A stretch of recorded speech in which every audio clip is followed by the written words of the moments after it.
Beberapa bulan yang lalu, Bosman sudah mengatakan bahwa perang melawan globalis ini masih panjang, masih lama dan memerlukan daya tahan atau endurance yang panjang. Menghemat tenaga, menghemat amunisi, dan cerdik merupakan langkah yang dibutuhkan. Bukan pinter loh ya, cerdik. Pinter itu bisa hafalan di sekolah, itu pinter. Mengikuti ilmu yang diberikan oleh guru, oleh dosen di kampus, itu pinter. Kita sekarang juga pejabatnya orang pinter semua. Saking pinternya cetak uang dibilang inflasi. Ngutang asing itu benar, bergantung dolar itu benar. Lalu kerjasama dengan negara komunis yang penuh tipu daya dibilang benar. Dan bergantung pada investasi asing itu benar. Dan genre berpikir begitu saat ini berkuasa mutlak mengatur negeri ini. Jadi yang di atas tinggal gampang, cuman bagi sembako sama kunjungan-kunjungan. Itu pinter pejabatnya namanya. Pinter minteri atasan, sama pinter bodohi rakyatnya. Sementara yang dimaksud cerdik di sini adalah street smart, orang yang memakan pengalaman hidup yang keras, makan jalanan, terantuk-antuk hidupnya, namun mantulnya lebih tinggi dari jatuhnya. Di atas orang cerdik ada lagi, orang bejo atau orang beruntung. Nah, lebih enak lagi gabungan keduanya sebagai pemimpin. Sudah bejo, cerdik lagi, itu baru pantas jadi pemimpin yang mengatur perang melawan globalis cabal. Oh iya,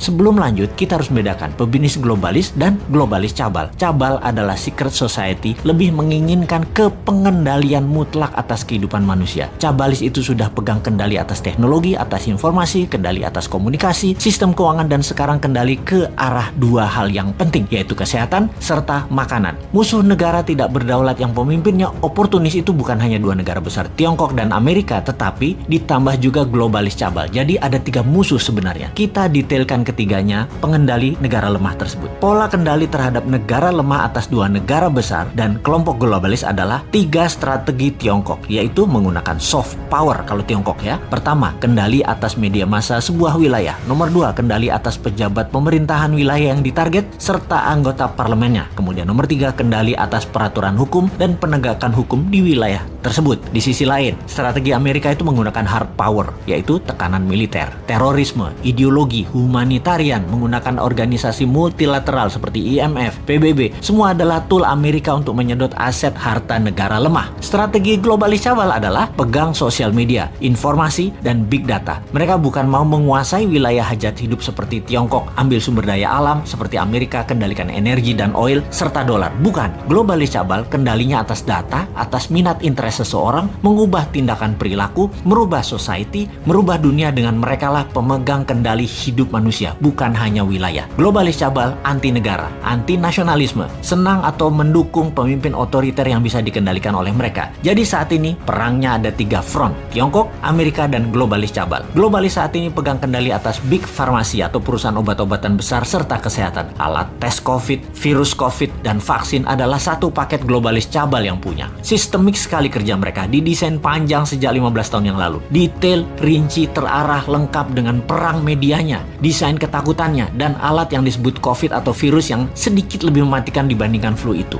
Bahkan vaksin buat para petinggi big farmasi atau elit globalis cabal beda dengan yang dikasih ke masyarakat. Pastinya yang di masyarakat itu mengandung merkuri. Ini kata data intelijen pertahanan internasional loh ya, mudah-mudahan data ini salah. Vaksin globalis paling nggak suka dengan imunoterapi atau imunodulator, peningkatan imunitas yang dipakai untuk melawan mereka. Karena tidak bisa didata, tidak bersertifikat. Mereka globalis cabal yang perlu bukan hanya vaksinnya laku, PCR antigennya laku, sebaran virusnya cepat dan meluas, tapi data itu tidak kalah penting bagi mereka. Globalis menyarankan pakai masker dan lockdown di banyak wilayah sesuai dengan saran versi globalis. Semua sudah dibuat protokolnya sehingga efeknya perangnya panjang. Ada yang improvisasi misalnya pakai imunoterapi lokal, lockdown ringan bergantian, ekonomi jalan biasa, pakai data center satelit sendiri, komunikasi pakai tool negara tersebut sendiri, sosial media punya sendiri, negara tersebut nggak akan rubuh, ekonomi jalan dan COVID musnah dalam sekejap. Anti saran globalis dan melawan mainstream pasti menang.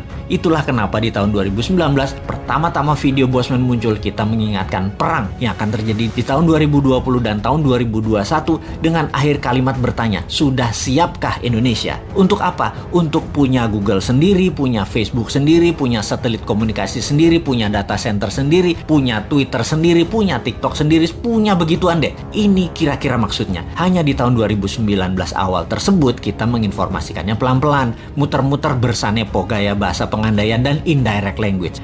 Ternyata nggak paham gaya bahasa beginian. Wes, Jawa Timurane bosman metu tak sikat pol saiki. Faktanya perang pandemi ini panjang, 2025 baru bersih. Dan bukan karena virus solusinya, tapi natural herd imunitas solusinya. Terpapar banyak dan sembuh pakai imunitas diri sendiri, dibantu booster multivitamin dan mineral. Kemudian perang apa lagi yang akan terjadi? Yaitu perang cuaca atau climate war. Sudah sejak tahun lalu dimainkan. Dan kalau yang ini, Rusia ikut bermain. Selain globalis cabal Tiongkok dan Amerika di belakangnya negara sekutu, terutama G7. Mulai nyadar sekarang di mana-mana hujan juga banjir. Kata-kata puitisnya adalah bagai hujan di musim panas.